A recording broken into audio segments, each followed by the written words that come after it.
Russia में 2024 के BRICS summit के दौरान भारत के national security advisor Ajit Doval और चाइना के फॉरेन मिनिस्टर वैंग यी के बीच मुलाकात हुई और इंडिया चाइना के रिश्तों को सुधारने के लिए नई संभावनाएं उभर कर सामने आई। लेकिन क्या ऐसे हालातों में भारत को चाइना का भरोसा कर लेना चाहिए जब चाइना की आर्मी ने गलवान वैली में हमारे देश के 20 जवानों को मार दिया? डोकलाम, ब्रह्मपुत्र, अक्साई चिन, लद्दाख, अरुणाचल प्रदेश और ना जाने कितने ही ऐसे विवाद हैं जिनको लेकर चाइना भारत को बर्बाद करना चाहता है। तो क्या फिर भी भारत को चाइना की तरफ दोस्ती का हाथ बढ़ाना चाहिए? चाइना आज दुनिया की एक उभरती हुई सुपर पावर है जिसने अपनी इकोनॉमी, मिलिट्री और पॉलिटिकल पावर को ऐसे बढ़ाया कि वो आज दुनिया की टॉप पावर्स में शामिल है। साल 1949 में माओ जेडोंग की लीडरशिप में चाइनीज कम्युनिस्ट पार्टी ने सिविल वॉर जीतकर चाइना में अपनी सरकार बनाई। माओ ने चाइना को एक कम्युनिस्ट स्टेट बनाया जिसमें सब कुछ गवर्नमेंट के कंट्रोल में था। माओ ने काफी बड़े बड़े रिफॉर्म्स किए जैसे ग्रेट लीप फॉरवर्ड जो एक सोशियो इकोनॉमिक प्लान था, लेकिन ये प्लान सक्सेसफुल नहीं रहा और लाखों लोगों को भुखमरी और गरीबी का सामना करना पड़ा। लेकिन साल 1976 में जब माओ जेडोंग के बाद डेंग जियाओपिंग पावर में आए तब चाइना का असली ट्रांसफॉर्मेशन शुरू हुआ। डेंग जियाओपिंग ने समझा कि अगर चाइना को प्रोग्रेस करना है तो चाइना में इकोनॉमिक रिफॉर्म्स करना बहुत जरूरी होंगे। इसीलिए उन्होंने साल 1978 में ओपन डोर पॉलिसी शुरू की जिसमें उन्होंने चाइनीज इकोनॉमी को थोड़ा ओपन किया, जिसमें प्राइवेट बिजनेस को चाइना में व्यापार करने की परमिशन दी गई, फॉरेन इन्वेस्टमेंट को चाइना में अलाउ किया गया, स्पेशल इकोनॉमिक जोन्स बनाए गए जहां फॉरेन कंपनीज इन्वेस्ट कर सके। डेंग जियाओपिंग ने चाइना से कम्युनिज्म को खत्म तो नहीं किया, लेकिन उन्होंने चाइनीज इकोनॉमी में थोड़े कैपिटलिस्ट एलिमेंट इंट्रोड्यूस करके चाइना में इकोनॉमिक रिफॉर्म्स शुरू किए, जिसका रिजल्ट ये निकला कि चाइना की जीडीपी में तेजी से ग्रोथ होने लगी। 1980s और 1990s में चाइना दुनिया की फास्टेस्ट ग्रोइंग इकोनॉमीज में शामिल हो गई। चाइना दुनिया का मैन्युफैक्चरिंग हब बन गया जहां हर तरह के प्रोडक्ट्स बनने लगे, जिससे मेड इन चाइना काफी फेमस हुआ। करोड़ों लोग गरीबी से निकलकर मिडिल क्लास में आ गए और चाइना की पर कैपिटा इनकम भी बढ़ गई।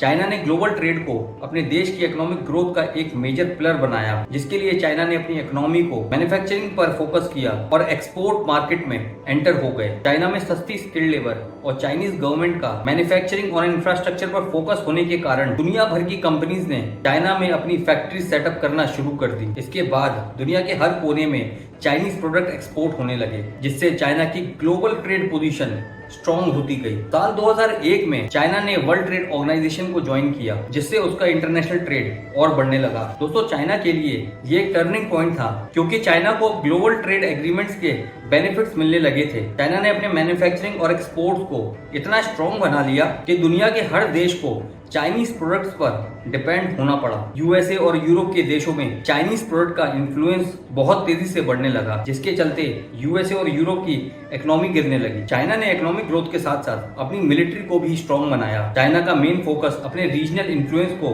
बढ़ाने पर था, स्पेशली इन साउथ चाइना सी, जहां अब चाइना का मिलिट्री प्रेजेंस और स्ट्रॉन्ग होने लगा। साउथ चाइना सी जो नेचुरल रिसोर्सेज और ग्लोबल ट्रेडिंग के पर्पज से इंडो पैसिफिक रीजन का एक बहुत ही महत्वपूर्ण हिस्सा है। वहां यूएसए का मिलिट्री प्रेजेंस पहले से ही मौजूद था, लेकिन चाइना अपने रीजनल इन्फ्लुएंस को बढ़ाने के लिए साउथ चाइना सी में अपनी आर्मी, नेवी और एयरफोर्स को डिप्लॉय करता है, जिसको यूएसए के साथ साथ पूरी दुनिया के देश खतरा मान रहे हैं। आज अमेरिका इंडो पैसिफिक रीजन में भारत को चाइना के खिलाफ काउंटर करने का एक जरूरी पार्टनर मानता है। तो क्या भारत को एक बार फिर से कोल्ड वॉर एरा की तरह बाइपोलर दुनिया में चुनाव करना होगा? अमेरिका और चाइना आज ग्लोबल पावर बनने की रेस में कम्पीट कर रहे हैं, ठीक वैसे ही जैसे कि आज से 60 साल पहले यूएसए और यूएसएसआर ग्लोबल पावर बनने के लिए कम्पीट कर रहे थे, जिसकी वजह से यूएसए और यूएसएसआर के बीच में शुरू हुआ था कोल्ड वॉर। दोस्तों, कोल्ड वॉर के दौरान यूएसए और यूएसएसआर के बीच में कोई डिप्लोमेटिक या इकोनॉमिक रिलेशनशिप नहीं थे, लेकिन आज के समय में अमेरिका और चाइना के बीच में कई इकोनॉमिक रिलेशनशिप हैं। जैसे अमेरिका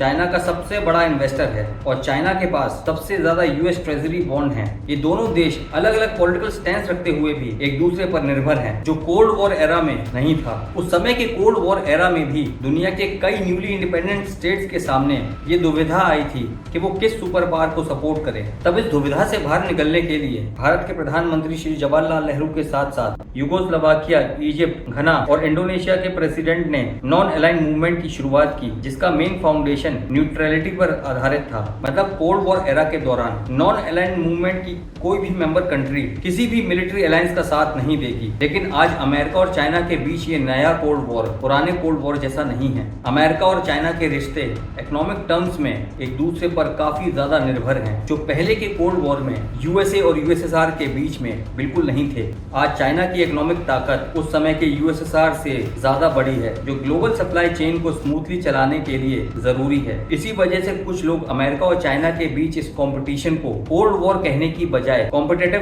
कोएग्जिस्टेंस या फिर कॉन्फ्लिक्चुअल कोएग्जिस्टेंस कहना ज्यादा पसंद करते हैं। अमेरिका भी अपनी पॉलिसीज को डीकपलिंग या डी रिस्किंग पर ले आया है। मतलब अब अमेरिका किसी भी देश के साथ अपने डिप्लोमेटिक रिलेशंस को तोड़ने के बजाय रिस्क को मैनेज करना चाहता है। मिलिट्री टर्म्स में अब चाइना भी अमेरिका को टक्कर दे रहा है। पेंटागन के हिसाब से चाइना की नेवी के पास अमेरिका से ज्यादा बैटल फोर्स शिप हैं।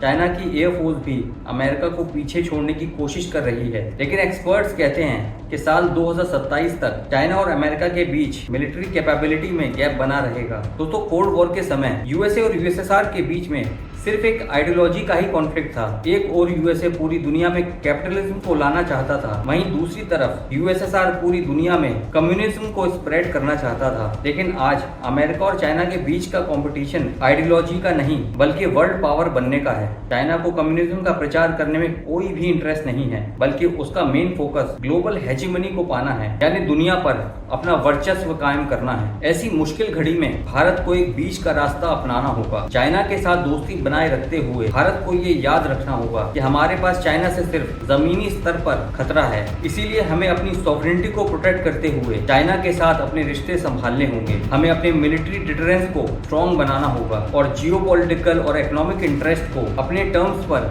आगे बढ़ाना होगा। आज अमेरिका ग्लोबल पावर के रूप में खड़ा हुआ है। हो सकता है कि कल चाइना ग्लोबल पावर बन जाए। एक भारतीय होने के नाते आप किसका साथ देंगे? कमेंट बॉक्स में जरूर बताइएगा।